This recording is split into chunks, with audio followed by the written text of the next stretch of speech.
John Welker was in the home stretch of his career as a principal dancer with the Atlanta Ballet when he suddenly lost his footing. But just when he thought he'd have to face the descent after 22 years of scaling a mountain, a lifetime of training kicked in, and he found himself reaching new heights as an artist. Today, he's co-founder and director of Terminus Modern Ballet Theatre, whose original approach to storytelling, coupled with their technically pristine and highly entertaining shows, have been leaving audiences breathless. I'm Gail O'Neill. Join me and my producer, Felipe Barral, as John Welker considers how movement, flexibility, and support are key to negotiating crossroads on this episode of Collective Knowledge, because spreading knowledge is the most altruistic thing we can do as human beings. Congratulations on your first birthday and start of the second season of Terminus. Success, right? If I told you 3 years ago, John, that you would be here today sitting in front of an outdoor stage, about to perform under the stars, and you were the fearless leader, what would you have said? I would say, you're dreaming. So how did it happen? How did you get here? It wasn't, you know, I can't take all the credit. It was really the people who are dancing with me on that stage and who are part of the team that pushed me to that point. I didn't see it because I saw myself in a different trajectory, a different path, but it kind of happened at a moment of transition in my life where I was in a bit of a crisis moment, you could say. Like, what am I to do now? I'm at the end of my career. For people who aren't familiar, tell us where you were and what the crisis was. Yeah, sure. I danced many years at Atlanta Ballet, a good 20 plus years. And I was being kind of brought up to become the next artistic director by the previous one and a mentor. And the opportunity came up, and I was I was one of the finalists, and I didn't get the position. And so that was a huge blow to me internally, you know. So it was at a moment when I was like, okay, I've reached the top of the mountain, and everywhere around me I see is down, it's not up.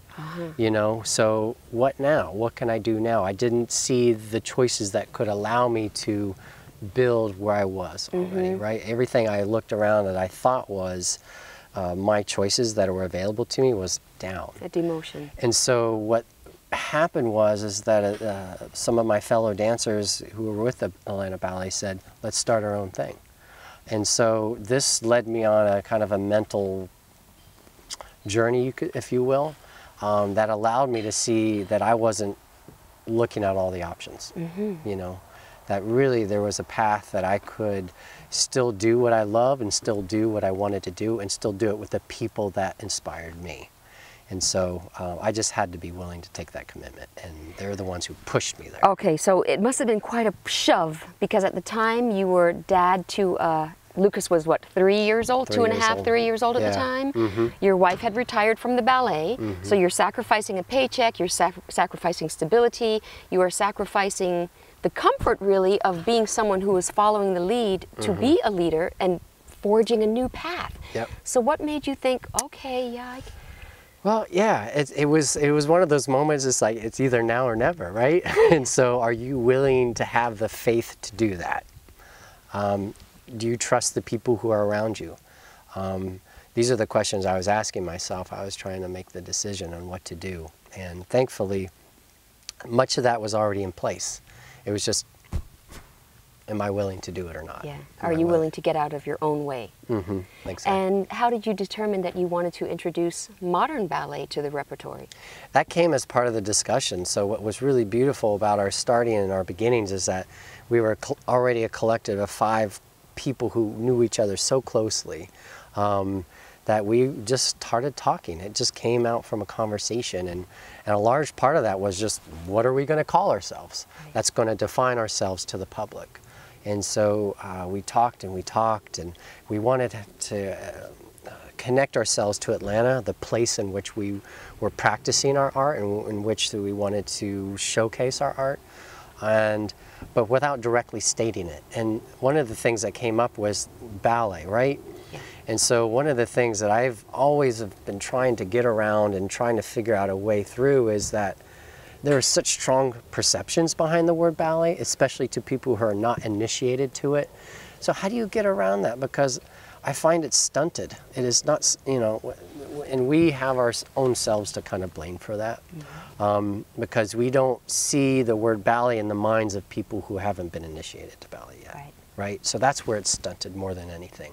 How do you get past that? And so a lot of that kind of drew out from that conversation, and the idea of putting ballet in the now, in the moment, into the, you know, where it can meet people where they are in their own lives. So the idea of modern ballet was a nice play upon modern dance and ballet, but also current contemporary moment in time that is relevant to today. Okay. Ballet for today. Was it harder naming your son or naming the company? It's hard choosing names. They're so significant, and then people are going to say it, they're going to mess it up, they're going to confuse you with other things. And you get 5 people who are very intelligent, have their own ideas too. How do you come to the same point and the same conclusion? And it's interesting, once we hit upon these things, it just gelled. It's like, yes, that is it. That is what we're looking for. You know, and what's really neat about it, the name Terminus Modern Ballet Theatre hits upon every point that we wanted to try to make. Yes. We're associated with Atlanta, one of the founding nicknames of Atlanta, Terminus. Ballet, it's our classical background. Modern, also, we're also very deep into modern dance techniques and working with modern choreographers, and we also want to be present day. And the idea of theater, that ultimately what we're doing is just using this as a language to tell stories. Right. You know what else the title has always said to me is that endings can mark a beginning, not just a stop. Because when I hear terminus, I still do think of an ending, an ending point, you know, a meeting point and so on. So what exactly is modern ballet? We're trying to define that to this day, and you know what, I don't ever want to know what that is, because I don't know, that's part of the fun in discovering what you're trying to create for now. So I really shouldn't pigeonhole you by asking what that means. No, I guess so, Yeah, say, get out of my business. All right, I understand that and I respect that. And if I had to categorize what you guys do, it's telling stories. I've seen abstract expression on this stage that made a 6-year-old cry, a hyper-intelligent 6-year-old, but still. Why is storytelling so important to you guys, to what you do here? Yeah, one of the things that always really I thought was so special about ballet is that it's passed on through oral tradition, from person to person to person to person, and so you can track your own history through your own teachers way to the beginnings of ballet. It's like a family tree. So there's no physical mapping of a ballet. George Balanchine never wrote things out like a composer would have notes on a page. Exactly. I mean, there is a form of laba notation which you can write down like a musical score. Okay. But for the most part, the carriers of his tradition are passed on through the people he taught, who are passed on through people they taught, so on and so forth. And so we talk about degrees of separation, and there is really not much degree of separation between me now and what you call George Balanchine. I'm not comparing myself to him, but there can be easily direct lineage to him through some of the people I've known and through I've worked with that are getting passed down. And so it's very empowering to think about that and how word by word of mouth, in a way, storytelling is so directly connected to what you do and how you follow that. So, and then storytelling in general for humanity, for anthropological sake. I mean, that's how we define ourselves ultimately as a culture, as a people, as an individual. These are very powerful things in the human psyche that I think ballet speaks so well to, and that really we haven't done a really great job at. You know, you all are also extraordinary actors. You know, I can see Rachel's eyes moving, her picking up on something, Heath's sense of humor, Christian's, his elegance and his charisma, Tara's intelligence comes through in her choreography, and then you're like the father, really like the setting for a beautiful gem, just holding them all up and showing them in their best light. Oh, wow. That's what I see when I see you guys and see the storytelling. And then it opens up possibilities for us. Yeah. So Christine, your wife, has come out of retirement. She has. You guys danced together last night for the first time in how many years? It's been over 4 years. Yeah. So when you get reacquainted as dancers, is there a shyness, a tentativeness? Yeah, there is, absolutely, and I think that has a lot to do with the confidence You know, when you're confident about something, it's easy to move forward, Yes. and not second guess yourself. But when you haven't stepped in those shoes for a while, even if you've been doing it your entire life, there is a hesitancy there. And when you're partnering with someone, you know, I've still kind of kept my shoes on through this transition, but she's been more removed from it from me. And so it took us a hot second to try to get back on the same plane, even though we've danced together for over 15 years, and really it's second nature. Yeah. And so, but once that happened, it's, you know, it becomes a lot easier. And I can feel that through partnering her and dancing. I said, you know, you just have to know you look amazing, and the only thing holding you back right now is you second guessing yourself. Yes, and so last night was a fantastic experience, because I could feel that she was really in the moment with me, with the audience, with the music, that it all kind of came together. Is there a place for vulnerability and tenderness and second guessing yourself in ballet that makes it more, yes, more spirit or more soulful, I guess is the word I'm looking for? Absolutely. And I think people notice it too when they see it. The idea of authenticity, that authentic moment, where a dancer is vulnerable, and people connect to that, because in a large way, like through our training, we're trained to not show that. That's right. You can't show effort, you can't show pain. You really have to kind of bring yourself into a character, into a place where you're bigger than human. Yeah. I'm not going to say godliness, but in a way you're trying to bring out the superhuman in all of us. And so to show vulnerability is kind of going against that grain, and that's what I love about these Terminus dancers, is that they're so willing to go there and show that vulnerable side of themselves. And I think the audience, especially in an intimate setting like this, can not only see it, but they feel it. Yes, absolutely. No question. You guys, the Terminators, I love that term. You're very democratic in your ideal. You want to bring dance to everyone. You want to make it accessible. So I've seen you do pop-up performances at the High Museum in the middle of the piazza. I've seen you dance outside under the stars here at the Westside Cultural Arts Center. I missed you at the Botanical Gardens, but I heard it was beautiful. What are the challenges with not having a controlled environment in which to dance? And then what are the benefits to meeting those challenges? Great question.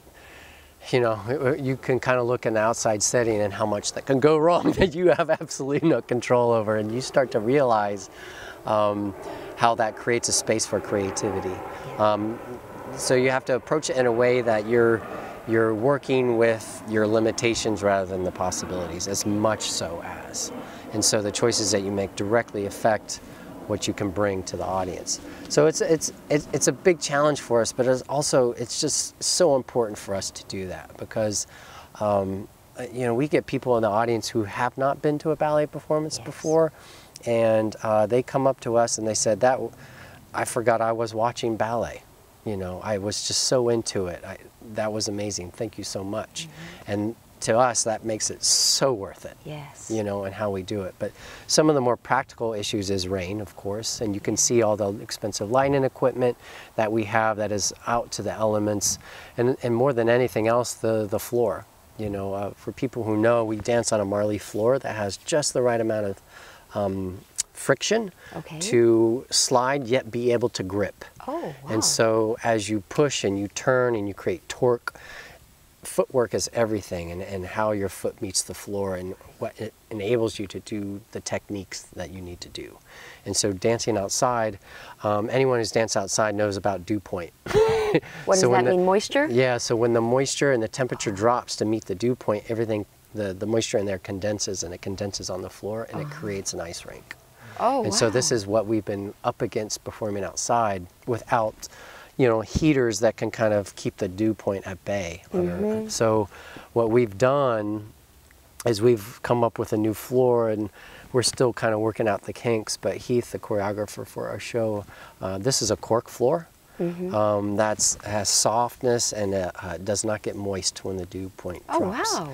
So if this holds up, this could doing really well for us and any outdoor performances that we do. And are those seams that I see in the floor, or is it actually a seamless surface? It's a tape. It's like, so it's gaff tape. So it's the same with any with Marley, you have to gaff tape it together. Although there's new ways to do it now. It's just a melting technology now that they have a double-sided tape underneath, and so they melt the Marleys together seamlessly. So that's the new way to do it without having to tape it. But yeah, because I can imagine that this would be abrasive after a while if your foot is skidding across a surface that has different gradations. Yeah, absolutely. It totally is. And we're going through more shoes than we would on a traditional Marley floor. But that's just one of the side effects. Speaking as an audience member, it's magical to be here under the stars and watching you guys dance. And sometimes I see bats. Yes, freak out. I know, right? I hear owls, which I love. Yeah. I hear tree frogs and so on. Are you able to experience the outdoors in the same way while you're dancing, or are you so focused on your partner and you're not dropping Christine? Yeah, right. And the dew point? Yeah, exactly. I know. Yeah, so are you distracted or? No, this setting is gorgeous. It creates its own amphitheater. As you can kind of see, it's an amphitheater of trees that kind of contains the performance, yet we have this beautiful roof above us with the night sky. But yeah, there's all those things. There's those funny moments where, it might be a serious moment on stage and then a moth just kind of flies in front of you. I've seen that, and everyone sees it. But there's also these moments that just come from nowhere, where we did a show in the fall, and it was an outdoor setting, and we had a fire in front of the stage, and there was this really quiet, poignant moment. And there was just a slight breeze of the wind, and the trees started to rustle, and just these leaves just started falling out of the sky like we planned it on cue. And that was just a moment you cannot recreate in a theater setting. That's right. So I've often heard you and Tara say how you all have been dancing since you were teenagers, and every so often there'll be a milestone. Somebody gets married, somebody has a baby. It's like, we're grown-ups, and you just crack up. Yeah. Do your bodies feel the same way in motion as they did when you were teenagers? Absolutely not. Do your spirits feel the same in the way that you connect? Tell me what has changed. Gosh, our experience has changed. So we have so much more history to draw from now, So the highs and the lows are not as high and low. We're a little more even keel, so to speak. But what's really wonderful about working with this group of people, we can still surprise each other, and we still find situations where we have no idea how to handle this, and so we kind of rely on each other and lean on each other to kind of figure that out. Give me an example, when the last time one of you surprised one another. Oh, wow. Tara's surprising me on a daily basis. She's also considering maybe hanging up the dance shoes to kind of really kind of dive in full with the choreography. Wow. And so she bought herself a computer. She was, for the first time, she does everything on an iPad. First time in her life? I don't know, I'm not going to say that, but she does a lot of her work on an iPad. Okay. And so she is starting to really do Microsoft Word, like spreadsheets, things like this. Out of the blue, I'm like, where did this ever come from? I never knew you to do this. So, yeah, I mean, things like that. Like, you are a grown-up now, aren't you? Right, like, oh my gosh, you just did this Excel spreadsheet. It looks really good, well done. Things like that, like just, we have things inside of us that we might not bring out or show, and that's just on the light side. But on a more personal side, and when I see a performance, oftentimes there's emotions that come out where I don't see on a normal basis. That somehow the setting and the choreography and the music brings these elements out of people that are deep inside of us, and that can be brought out in the show. You'll see tonight, the second piece that we're doing, one of our dancers, Christian, whom you mentioned, I don't want to give too much away, but there's this light, playful side that I have not seen. To Christian? Yes. I always think of him as Prince Charming. You will see a difference. You will see, and it reads so real to his personality that I just was kind of shocked by it. I'm like, oh my goodness, I never knew this part of you. How much are you able to see when you're backstage and you're wearing so many hats? Yeah, for the first piece, every time I'm backstage and the performance is going on, I just wish I could run outside and watch them, because I know they're doing amazing stuff. They are. So unfortunately, I can't see much at all in the first piece because I'm in it. But the second piece, I'm not in, so I can sit out and enjoy it like a spectator. But is there something that you see from backstage that we in the audience are not privy to? Absolutely. What do you see back there? I'm always curious. I see the reality. So if something didn't go right, it's, you know, we talk about it, where the musical cue wasn't quite right, we immediately address it. Right. And also, you know, there's things like, there's really wonderful moments where, you know, one dancer will hug another and be like, that was really wonderful. That was really, really great. I hope you enjoyed it like I did. Well, speaking of constantly evolving, you're now getting your master's at Kennesaw State University. Yeah. You graduate in 2019. That's correct. What is your major? Business administration. Yeah. Do you consider that a departure from what you have been doing? Absolutely. Or, yeah. How are you with numbers? Left brain, right brain. I'll tell you this. I'm not great with numbers. I'm getting better with numbers. Okay. And this is one of the moments that actually, when I decided to kind of go in with the other co-founders of Terminus, this was something I said, you know, we're going to do this, but I've committed myself to getting a master's of business administration as well. Because one thing I really believe in wholeheartedly is that it's really important to have leadership that knows the artistic side, but yet has the business administrative acumen to kind of carry forth the artistic mission of the organization. Right. Because for better or for worse, certain organizations without strong leadership can kind of lean towards away from their mission to just try to balance the books. Yes. But you know, they are a nonprofit, and you kind of want to keep that at the forefront. So what is your impact? What change and difference are you making in the community while you're balancing the books, and not let one lead the other? Right. So as you all contribute to the community, contribute to Atlanta, and broaden our perspectives, what has the payoff, not the payoff, that sounds so vulgar, but what has the benefit been to you? Yeah. As a creative, as a business person? We get to witness it and be a part of that change, I think, is the biggest boon to us. And work with the people who are doing similar work with us, and try to bring about an Atlanta that we can be proud of.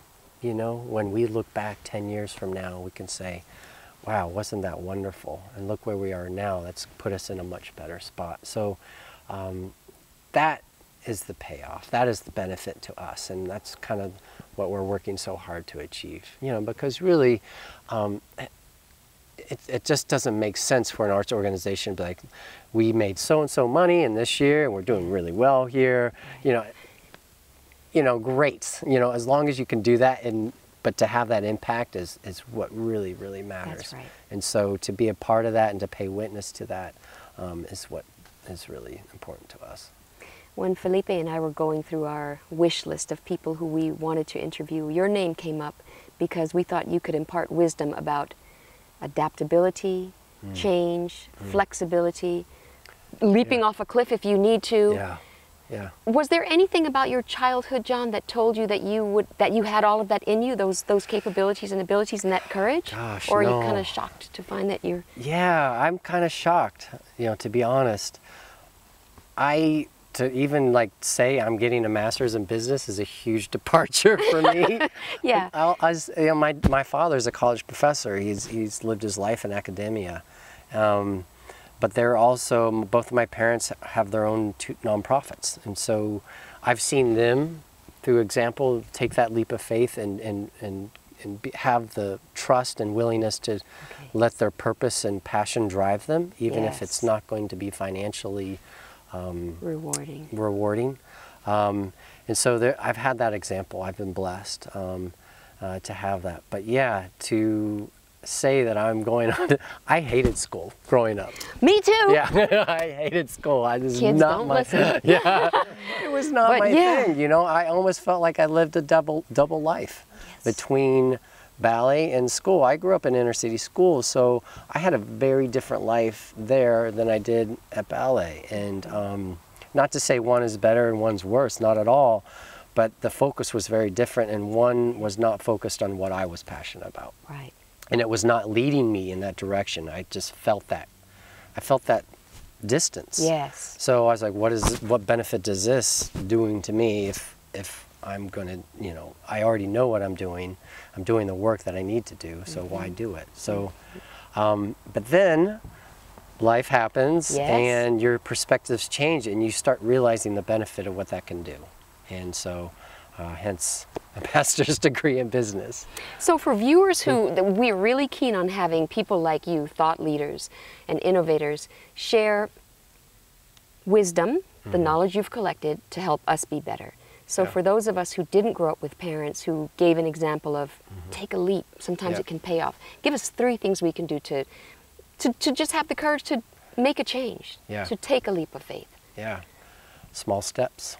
Okay. Small steps before you take the big steps. Collective is important. Surround yourself with people who know and trust you and who share similar passions. So when you do take that leap of faith, you can do it in full confidence that you're not doing it alone. Okay. That you're going to have support to do that. So you can't do it by yourself. It's such a falsehood to think, I can do this by myself, I am doing this by myself, when there's so many people that are there to support you and help you. So that is a huge thing. And also, these sound like so generic in a way, but really, what is your passion? Because ultimately, that's what's going to be rewarding in your life. Right. And if you're following someone else's passion, if you're following someone else's dream for you, if you're following the expectations of society that they may have on you or what you think they have on you, you're just going to end up in a place where you might be a stranger to yourself. Yes. And more often than not, that happens, and you've 20 years have passed, 10 years of your life have passed. So even if you feel like you need to separate your life, you're like, I can do this, but I still want to do that, fantastic, do it. But the important thing is just do it. Don't just talk about it. Have the faith and courage to do it, because you have to be willing to fail, Well, I'm glad you guys took the chance, because the benefit to me has been, I'm a firm believer that he who seeks beauty shall find it. And every time I come here, I find beauty. Why does beauty matter? Gosh, I love that you asked this question, because I'm trying to figure that out for ourselves. And one of the things that I ask myself is, why don't we talk about it more? Why don't we talk about it over coffee? Why don't we talk about it with our families? Why don't we talk about that in our relationships? Because society and our consumer capitalist culture breeds a type of beauty that is so superficial. Yes. And there's artificial. So much, and artificial. There's so much more that can be attributed to beauty and how we perceive it, because ultimately we create it. We realize it, we create the beauty, and I think we feel powerless against that if we don't even bother to focus on it, And I believe it just needs to be more of a priority in people's lives to discover what beauty is for them. I completely agree. And part of that is just simply talking about it and realizing that is important. Yeah. And so, more than anything, rather than trying to define it, it's a matter of just knowing it's present, and that's very important in our lives. To me, it's not superfluous, and I don't think it should be superfluous to anyone else either. I think it's a part of who we are as humans. It's a part of humanity, and I think it's something that we can collectively create to create things that matter to us and things that are important. How do you create beauty besides what you do here at work, just in your day-to-day life? Relationships. Relationships. Yeah. Relationships that last, relationships that are meaningful, relationships that are honest. That's beauty to me. This is making me want to call my mommy. Yeah. Thank Really? you so much, John. It was an absolute pleasure. Thank you so I really much. appreciate it. Thank you, Gail. Okay. Coming up next on Collective Knowledge, Chester Asher, Executive Director at Chattahoochee Hills Charter School. I think it's the dehumanizing experiences that I've had that have led me to believe, other people just like me are human, right, and have the same feelings and have the same diversity of thought, and sometimes are wrong, right, but really try most of the time to be good. And so I think I try to extend the benefit of the doubt to everyone in the same way I would want people to really treat me like a human being, like a dynamic, full human being. Don't forget to share this episode, like us, or send us a comment. You can follow us on Instagram, Twitter, and Facebook, and please subscribe to our channel on YouTube.